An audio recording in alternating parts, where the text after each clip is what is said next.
Hello students, welcome to EV science classes. Last class में हमने जो पॉलिनेशन था वो पढ़ लिया था। पॉलिनेशन के बाद हम पढ़ेंगे आउटब्रीडिंग डिवाइस। आउटब्रीडिंग डिवाइस क्या होता है कि किस तरह से प्लांट्स क्रॉस पॉलिनेशन को प्रमोट करेगा, उसके लिए क्या क्या एडेप्टेशन हो सकते हैं। जैसे इनब्रीडिंग डिवाइस हम कह सकते हैं क्या, इनब्रीडिंग डिवाइस। अब इसमें क्या क्या हो सकता है, वो सारे तरीके जिससे कि प्लांट सेल्फ पॉलिनेशन कर सकता है। जैसे कि प्लांट बाइसेक्सुअल होगा तो ये इनब्रीडिंग कर सकता है, जिसको सेल्फ पॉलिनेशन बोल सकता है। होमोगैमी होना चाहिए। होमोगैमी का मतलब है दोनों मेल और फीमेल रिप्रोडक्टिव स्ट्रक्चर साथ में मैच्योर हो, उसको हम होमोगैमी बोलते हैं। बर्ड पॉलिनेशन अगर होगा तो बर्ड पॉलिनेशन भी सेल्फ पॉलिनेशन को प्रमोट करेगा। नेक्स्ट है क्लिस्टोगैमस। क्लिस्टोगैमस क्या होते हैं, ऐसे फ्लावर जो कि क्लोज्ड थे, उसको क्लिस्टोगैमस बोलते थे। ये अगर प्रॉपर्टीज हैं तो ये चारों प्रॉपर्टी सेल्फ पॉलिनेशन को प्रमोट करते हैं। वहीं पर अगर हम आउटब्रीडिंग डिवाइसेस की बात करते हैं तो आउटब्रीडिंग डिवाइसेस में कई सारी चीजें आ सकती हैं। जैसे कि सबसे पहला आएगा यूनिसेक्सुअलिटी। यूनिसेक्सुअलिटी क्या होगा, इसको डाइक्लिनी भी बोलते हैं। अभी डाइक्लिनी क्या होता है, तो इसमें फ्लावर जो होगा वो या तो मेल फ्लावर होगा या फीमेल फ्लावर होगा, मतलब मेल फ्लावर और फीमेल फ्लावर दोनों डिफरेंट होंगे, उसको हम यूनिसेक्सुअलिटी बोलेंगे। दूसरा क्या हो सकता है, दूसरा इसमें हो सकता है डाइकोगैमी। डाइकोगैमी क्या होता है, इसमें पहला होता है, इसका भी दो टाइप है, प्रोटेंड्री, और दूसरा टाइप है इसका प्रोटोगाइनी। अब डाइकोगैमी क्या है, डाइकोगैमी होता है कि मेल पार्ट और फीमेल पार्ट दोनों डिफरेंट टाइप में डिफरेंट टाइम से मैच्योर होंगे। जैसे कि प्रोटेंड्री में पहले एंड्रोशियम मैच्योर हो जाएगा, गाइनोशियम बाद में मैच्योर होगी। प्रोटोगाइनी में क्या होगा, पहले गाइनोशियम मैच्योर हो जाएगी, एंड्रोशियम बाद में मैच्योर होगा। तो इन दोनों को कंबाइनली हम डाइकोगैमी बोलते हैं। नेक्स्ट इसके अलावा और क्या हो सकता है, थर्ड इसके अलावा हो सकता है हेट्रोस्टाइली। हेट्रोस्टाइली, अब ये क्या है, हेट्रोस्टाइली में जो पोलन ग्रेन्स हैं, मतलब जो एंथर है, उस एंथर की स्टेमिन की जो हाइट है, या फिर हम कहें स्टेमिन की जो लेंथ होती है, वो गाइनोशियम के पिस्टल से कम होती है। मतलब अगर पिस्टल कुछ इस प्रकार से है, ये ओवरी हो गई, ये स्टाइलोस्टिग्मा, ये स्टिग्मा, स्टाइल, ओवरी। अगर ये लेंथ है गाइनोशियम की, तो एंड्रोशियम जो होगा वो यहीं तक रह जाएंगे, जिससे कि सेल्फ पॉलिनेशन की संभावना बहुत कम होगी, उसको हेट्रोस्टाइली वर्ड यूज करते हैं। नेक्स्ट होता है सेल्फ इनकम्पेटेबिलिटी। सेल्फ इनकम्पेटेबिलिटी,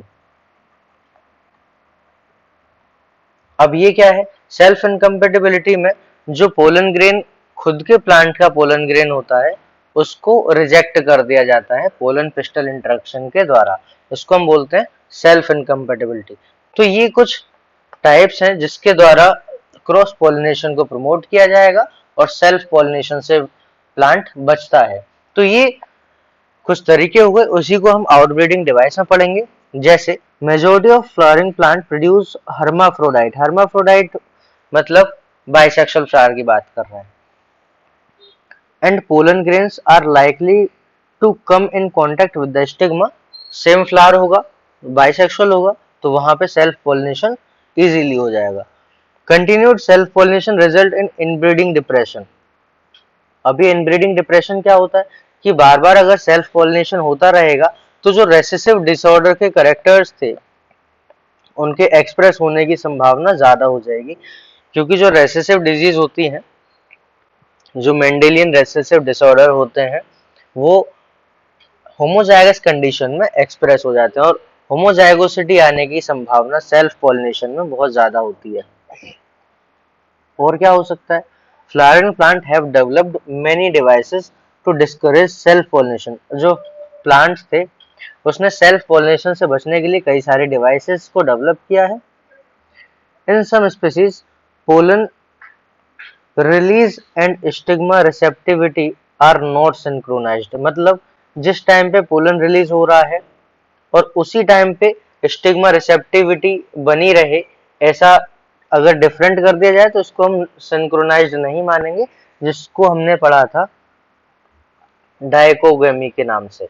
डायकोगेमी में क्या था? प्रोटेंड्री और प्रोटोगाइनी। प्रोटेंड्री में पहले एंड्रोसियम मैच्योर हुआ था, फिर गाइनोसियम मैच्योर हुआ था, जबकि प्रोटोगाइनी में पहले गाइनोसियम मैच्योर हुआ था, फिर एंड्रोसियम मैच्योर हुआ था। तो उसी की बात यहाँ पे कर रहा है।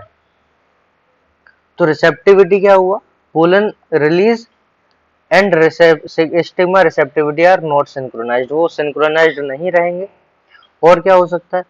Either pollen is release before the stigma, जिसको हमने प्रोटेंडरी बोला था, और stigma become receptive much before the release of pollen grain, जिसको हमने प्रोटोगाइनी बोला था। मतलब कि जो फीमेल पार्ट है वो पहले मैच्योर हो जाएगा।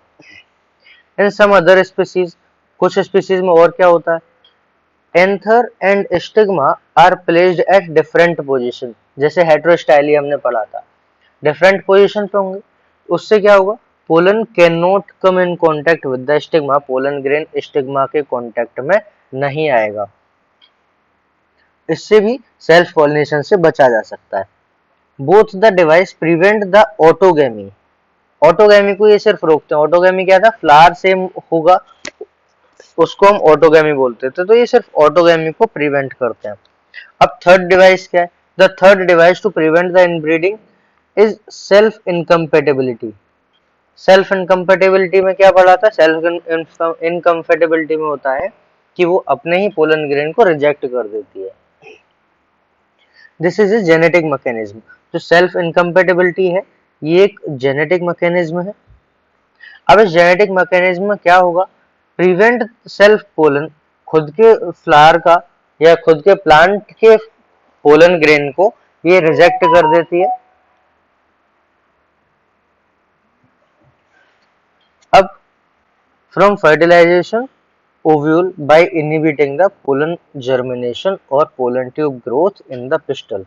तो इसमें क्या हुआ? सेल्फ इनकम्पेटेबिलिटी में, सेल्फ इनकम्पेटेबिलिटी में जो खुद के प्लांट से आया हुआ पोलन ग्रेन है उसको रिजेक्ट कर दिया जाएगा, उसकी पोलन ट्यूब बनने से रोक दी जाएगी। एनोदर डिवाइस क्या है? यूनिसेक्सुअल फ्लावर होगा। अगर फ्लावर यूनिसेक्सुअल होगा तो वो सेल्फ पॉलिनेशन से अपने आप ही बच जाएगा। In both male and female flower are present on same plant such as castor. In both male and female flower are present on same plant such as castor and maize are monoecious. तो flower कैसे होंगे? वो monoecious होंगे।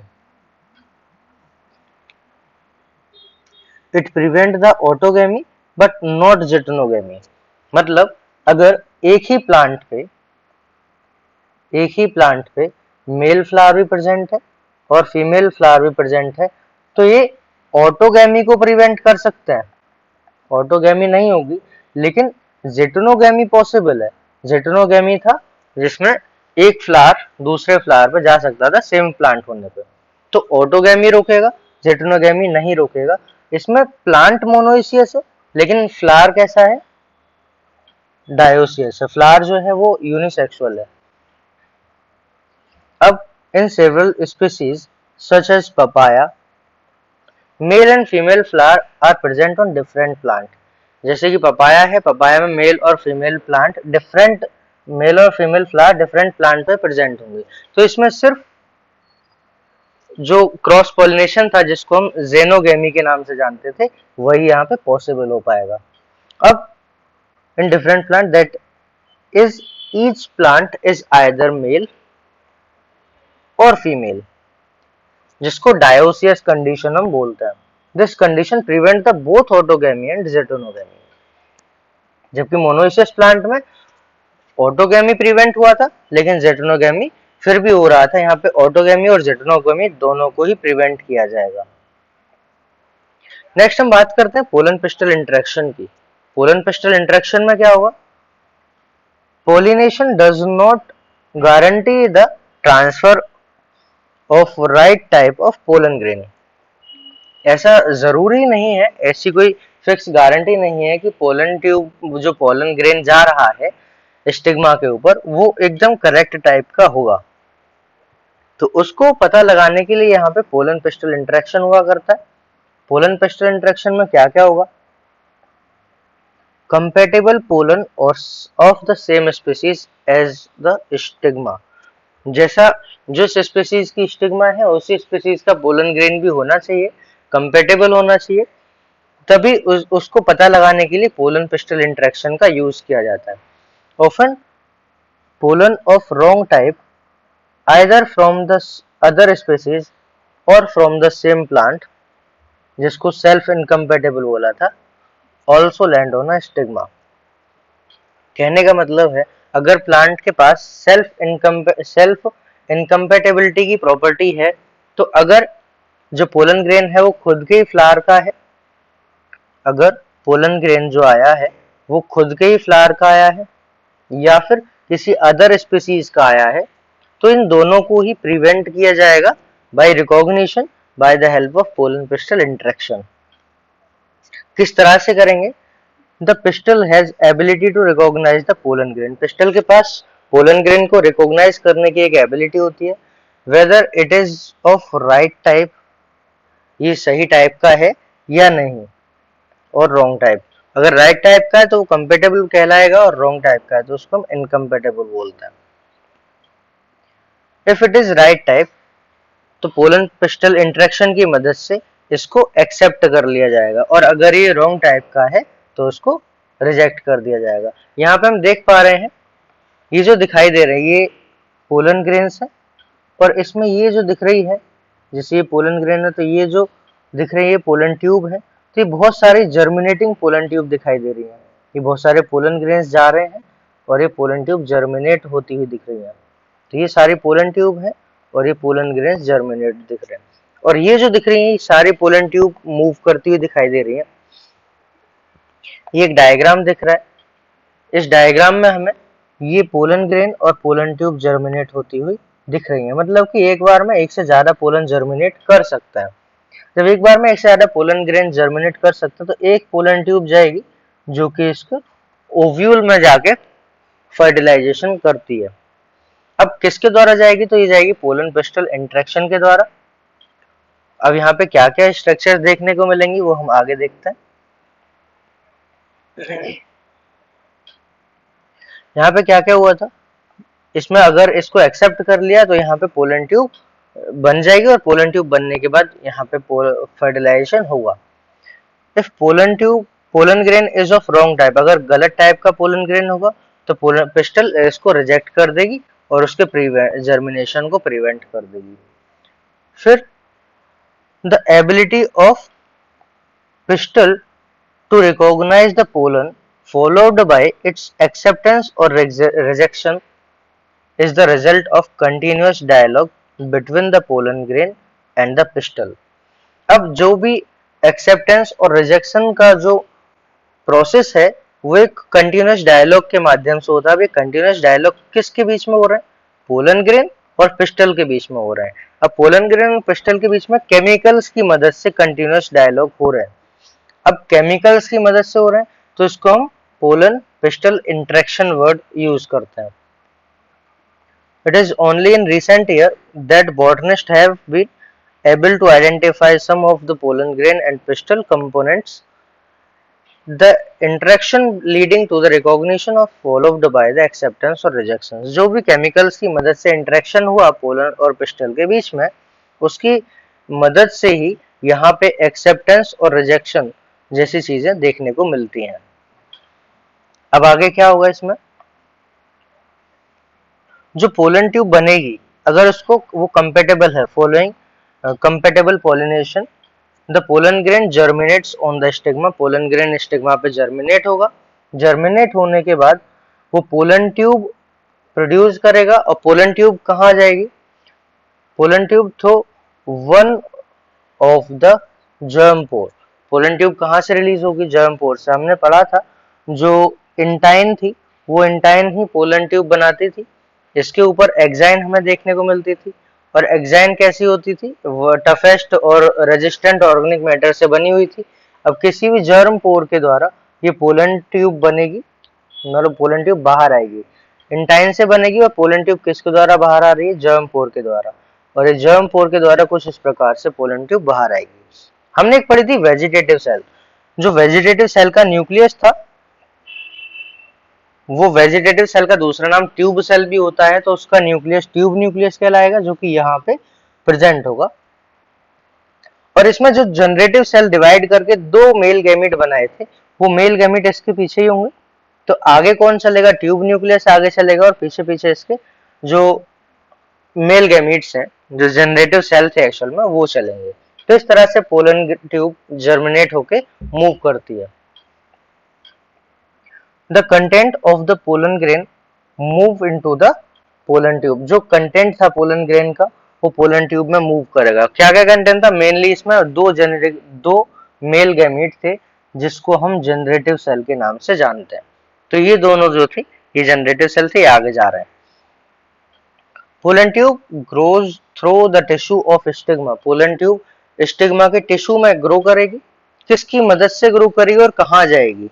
Stigma से अंदर की तरफ जाएगी, स्टाइल में होती हुई ओवरी तक पहुंचेगी। स्टिग्मा से स्टाइल के द्वारा ओवरी में पहुंचेगी। किसकी मदद से पहुंचेगी? तो ये जो फिलीफॉर्म एपरेटस हमने पढ़ा था, उसकी मदद से पहुंच रही है। तो यहाँ पे सबसे पहले हमने एक चीज और पढ़ी थी, क्या कि 60% एंजियोस्पर्म में जो पोलन ग्रेन रिलीज होता है, वो 2 सेल्ड स्टेज में रिलीज होता है, जबकि 40% में 3 सेल्ड स्टेज थी, जिसमें से 3 सेल्ड में 2 जनरेटिव और 1 वेजिटेटिव। 3 सेल्ड में 2 जनरेटिव सेल थी और 1 वेजिटेटिव सेल थी, जबकि 2 सेल में 1 जनरेटिव सेल थी और 1 वेजिटेटिव सेल थी। तो जनरेटिव सेल ही मेल गैमीट है। तो ये जो मेल गैमीट है, ये मेल गैमीट डबल फर्टिलाइजेशन में इन्वॉल्व होंगे। तो जिसके पास 2 मेल गैमीट है, उनका तो डबल फर्टिलाइजेशन हो जाएगा इजीली, लेकिन जिसके पास एक ही मेल गैमीट है, तो वो डबल फर्टिलाइजेशन कैसे करेगा? और डबल फर्टिलाइजेशन एक हम कह सकते हैं एक डिफाइनिंग फीचर है, कैरेक्टरिस्टिक फीचर है एंजियोस्पर्म का। तो डबल फर्टिलाइजेशन तो कराना पड़ेगा, लेकिन कैसे होगा?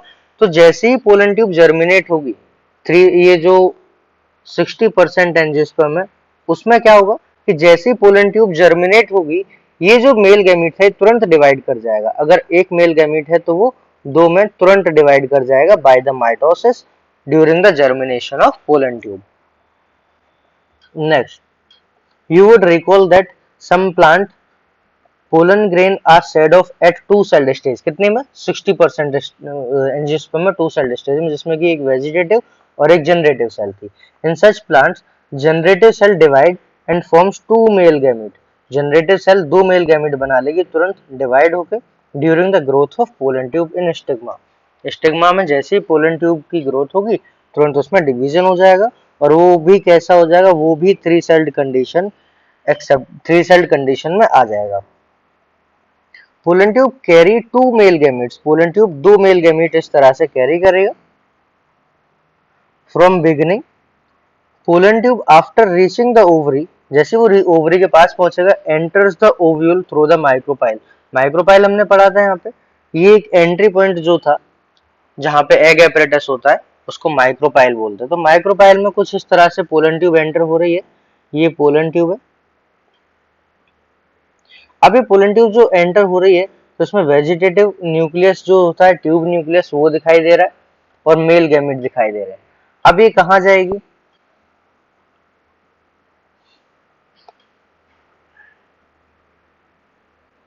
Pollen tube after reaching the ovary enters the ovule through micropyle.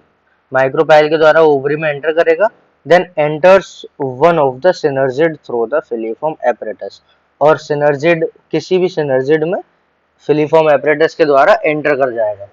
और सिनर्जिड सेल में जाने के बाद क्या होगा, many recent studies have shown that the filiform apparatus present the micropylar and. तो फिलीफॉर्म एपरेटस कहाँ था, माइक्रोपाइलर पार्ट पे था सिनर्जिड में।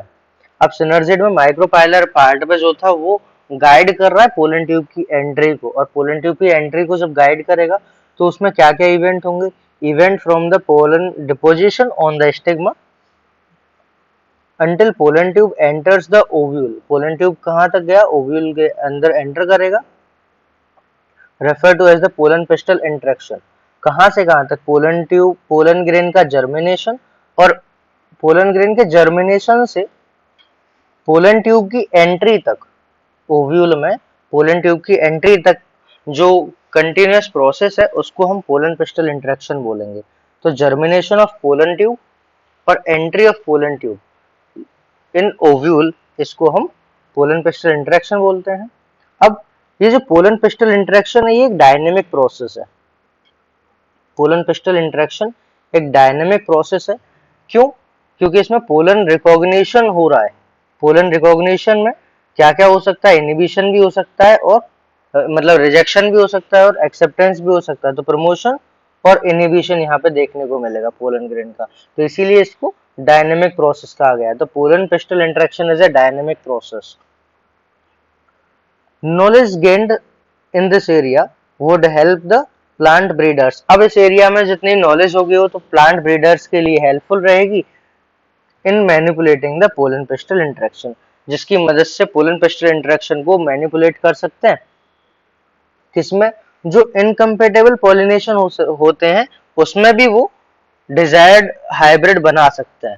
इनकम्पेटेबल पॉलिनेशन मतलब कि नॉर्मली जिसमें पॉलिनेशन को रिजेक्ट कर दिया जाता है वहां भी वो डिजायर्ड हाइब्रिड बना सकते हैं अगर इसकी जानकारी हो गई तो। नेक्स्ट क्या है, pollen germination by dusting some pollen from the flower such as pea, chickpea, crotalaria, balsam, vinca on glass slide. अब इन सबके जो पोलन ग्रेन्स थे उसको ग्लास स्लाइड पे रखा। ग्लास स्लाइड पे रखने के बाद drop of sugar solution, 10% sugar solution उस पर डालेंगे। ये सभी पोलन ग्रेन ग्लास स्लाइड पे रखने के बाद उस पर 10% शुगर सॉल्यूशन डालेंगे। अब 10 से 15 मिनट बाद या 15 से 30 मिनट बाद अगर इसको ऑब्जर्व करेंगे तो 15 से 30 मिनट बाद हम इसमें देखेंगे low power microscope. Low power microscope dissecting microscope की बात की है कि उसमें हमें पोलन ट्यूब जर्मिनेट होती हुई दिखाई दे जाएंगी। तो पोलन ट्यूब जर्मिनेट होती हुई इसी में हमें दिखाई दे सकती है। नेक्स्ट हम इसमें बात करते हैं आगे कि आर्टिफिशियल हाइब्रिडाइजेशन कैसे होगा। आर्टिफिशियल हाइब्रिडाइजेशन में क्या क्या होगा, as you shall learn in chapter, a breeder is interested in crossing different species. कोई ब्रीडर था वो डिफरेंट स्पीसीज को क्रॉस कराएगा। अब नॉर्मल कंडीशन में अगर डिफरेंट स्पीसीज का कोई पोलन ग्रेन आता है उस पोलन ग्रेन को रिजेक्ट कर दिया जाएगा, लेकिन एक ब्रीडर है जो कि डिफरेंट स्पीसीज को अगर क्रॉस कराना चाहता है तो किसकी मदद से कराएगा, आर्टिफिशियल हाइब्रिडाइजेशन की मदद से वो क्रॉस कराएगा। Often genera to combine desirable character, वो डिजायरेबल कैरेक्टर्स का एक कॉम्बिनेशन बनाना चाहता है जिससे कि सुपीरियर वेराइटी आ जाएगी। जैसे कि एक के पास कोई सुपीरियर कैरेक्टर है, दूसरे के पास कोई सुपीरियर कैरेक्टर है, तो दोनों के सुपीरियर कैरेक्टर जनरेशन में आएंगे, तो आर्टिफिशियल हाइब्रिडाइजेशन के द्वारा परफॉर्म किया जा सकता है। तो artificial hybridisation is one of the major approach of the crop improvement. किस तरह से इसमें क्या क्या होगा, in such cross experiment it is important to make sure that only desired pollen grain are used for the pollination and the stigma is protected from the contamination। तो इससे क्या होगा कि ये कंफर्म होना चाहिए कि जिस प्लांट का हमें करेक्टर चाहिए जो पोलन ग्रेन है उसी प्लांट का हो, जिस प्लांट का हमें करेक्टर चाहिए पोलन ग्रेन उसी प्लांट का हो, और साथ में जो स्टिग्मा है उसको प्रोटेक्ट करना है कि कहीं और अनवांटेड पोलन ग्रेन से वो पॉलिनेट ना हो जाए। तो उसके लिए इमेस्कुलेशन और बैगिंग टेक्निक का यूज करते हैं। अब इमेस्कुलेशन और बैगिंग टेक्निक क्या होती है, तो सबसे पहले इसमें इमेस्कुलेशन क्या करते हैं कि जिस प्रकार से ये कोई फ्लावर था उस फ्लावर में ये स्टिग्मा हो गई, ये स्टाइल, और ये ओवरी, स्टिग्मा, स्टाइल और ओवरी। इसी के पास ये स्टेमन्स प्रेजेंट थे। इन स्टेमन्स को फोर्सेप्स के द्वारा रिमूव कर दिया जाएगा। इन स्टेप्स को फोर्सेप्स के द्वारा रिमूव कर देंगे। तो रिमूव करने के बाद रिमूव कर दिए फोर्सेप्स से। अब यहाँ पे सिर्फ गाइनोशियम बचा। गाइनोशियम जो रिमूव किए, उस रिमूव करने की प्रोसेस को बोलते हैं इमेस्कुलेशन। फोर्सेप्स के द्वारा स्टेमन को रिमूव कर देना इमेस्कुलेशन कहलाता है।